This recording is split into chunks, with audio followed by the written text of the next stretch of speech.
Joining us to discuss further, Arise business analyst Chika Bola. Chika, good morning to you. Thank you so much for joining us. Where would you like to begin? This Nmdpra. Yeah, Nmdpra, the regulatory authority. They show me where to buy this 165 naira petrol, because I've had some people have told me that's buying at 190. No, 200. Above 200. Wow. 200. And you see, you've talked about this extensively. I said capitalism does not have any sentiments or emotions. Right. You know, when there's scarcity, you know, whether real or created or imagined, you know, it drives up, stifles supply, demand is there, and it drives up this thing, price. You know, so there's a lot of bunched up purchasing of fuel. People are panicking, you know, because we don't know what is going to happen next. And understandably, because even Nigeria as a nation, we don't have any reserves. What they hear every time is that the delay in the tanker or in the ship betting, the ship has not betted. We're not talking about opening the national reserve of fuel. And so, you see, I like being real. Yes, you're always very straightforward. Yes, yes. I remember when this kind of thing happened some time ago, a long time ago, at the early part of this administration. I was close to the Minister of State for Petrol then, and I used to travel a lot by road. And then each time I was traveling, they trying to ease, and I'll tell him I'm buying fuel now. Look at the price, oh. Your price is 165, oh. Well, I'm buying it at 200 naira. And his bread is open, his bread, and everybody knows it's there. And then at that price is available. You just drive in and buy it. In Port Harcourt, where I do a lot of businesses, throughout the day, the filling stations will be closed around 6 p.m. They will open. You can buy it at 180. It's available. So I guess, let me tell these people also, this in the PRA, that Lagos market, maybe the VI, Ikoyi, and so on and so forth, the area, those are the areas where you have this 165 naira per litre. When there's even supply. Once you start moving out to the hinterlands, the outskirts of Lagos, yes, Ibadan, Ogun State, and whatever, the 165 naira does not even hold. They exist. They should know that. Maybe if you don't know that, they should know that. I'm just informing them now. Yes. When there's even regular supply, because you know it's good to let them know the truth. Of course. Now they're telling us 3 days, everything regularized. So I ask, why isn't Abuja regularized? They've been having queues in Abuja. Yeah. Abuja for a long time, as imaginable. So Lagos is like 3 days. You know, why isn't Abuja regularized? You know.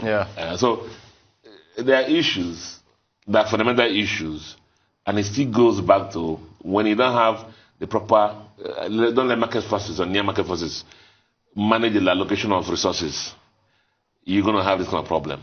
See, listen, as the nation is suffering now, some people are profiting from this subsidy thing. Of course, yes. Some people are smiling to the bank with this subsidy thing. You know, we are suffering.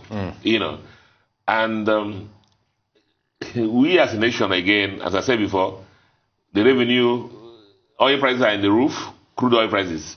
The nation is supposed to be smiling and going, our reserves building up, so that the exchange rate will moderate to come down, as happened in the past. But that's not happening, because of the fact that we're using that to import PMX, and once the PMX comes in, we sell it below market, and because the price in Nigeria is low, half of it is smuggled to other countries. And Nigeria is bearing the brunt. The brunt of it, Because our revenues are not coming in.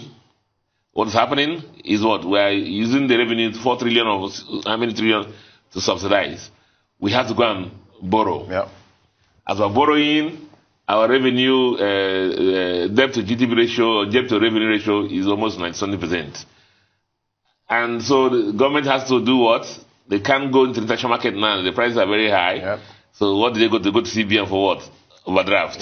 The ways and means. Even though it's 5% of the former year revenues, we learned at the last moment is running to trillions. So I'm just saying that everything adds up.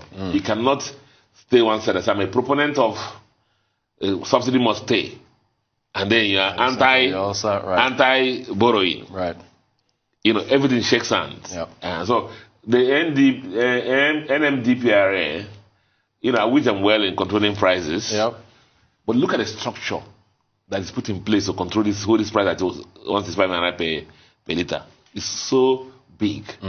the number of civil servants, the number of positions, EDs, general managers, everything, costing the nation so much. Who controls the price of rice? But let's continue. We are putting national wealth. All right. What about central bank? Yes, the President Buhari defending the unorthodox policies of the CBN. I mean, the way I look at things is this, that the World Bank, the IMF, they have their good sides. Yep. And they've helped our country. At the same time also, it's like your doctor. A lot sometimes the things they recommend for you are bitter pills. Mm-hmm. Even though they make you get well. Yes. The day that you're getting well in the hospital, you're hugging all the nurses and all the doctors and say, thank you, I'm well now, this. Maybe when the time you came in there, you're feeling so sick. But now, so they tell you have to take these bitter pills. It becomes difficult. The doctor becomes your enemy. The IMF, the World Bank, they have their policies. They have the things they've said have worked. It works for some nations. It doesn't work for some nations. But it's not just hook, line, and sinker. For example, I said it on this program, that one of the things the World Bank talks about is the fact that you need to depreciate your currency. Right. Okay? Now, the economic theory says if you depreciate your currency, it makes your exports cheaper. Yeah. And therefore, people export, buy your goods, you export, and earn foreign exchange earnings. Yes. Now, if you carry on the economic theory into Nigeria, it's not going to. And depreciate the currency, so they export. What are we exporting? Only oil. Right. Crude oil, that the price is artificially determined. So whether it is depreciate the currency or not, doesn't affect the price of oil. So that's what I'm saying. I'm saying that a lot of times, there's one initiatives from World Bank and IMF, you have to localize them. Yeah. And that's what CBN have been trying to do. I've also been a defender of the central bank when it came to exchange rate. Yeah. And I said that when you have a cup of rice and want to share it among your 10 children, there's no allocation mechanism you're going to use are going to work out. Yeah. It's going to be difficult. Yeah. And that they find themselves in that difficult situation. And so you have manage float, manage this one, manage, what is manage?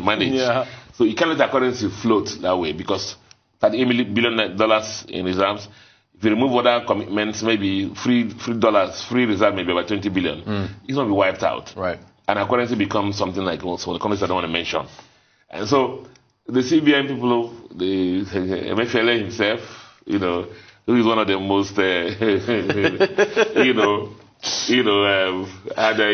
it chastised or like hated or liked person in this country? Yeah. I wish some would be in their shoes, to understand how tough it is for him. But you can do better, of course. Certainly. That's why we have you here to analyze all these things. Arise business analyst Chika Mbonu. Chika, thank you so much. Thanks a lot.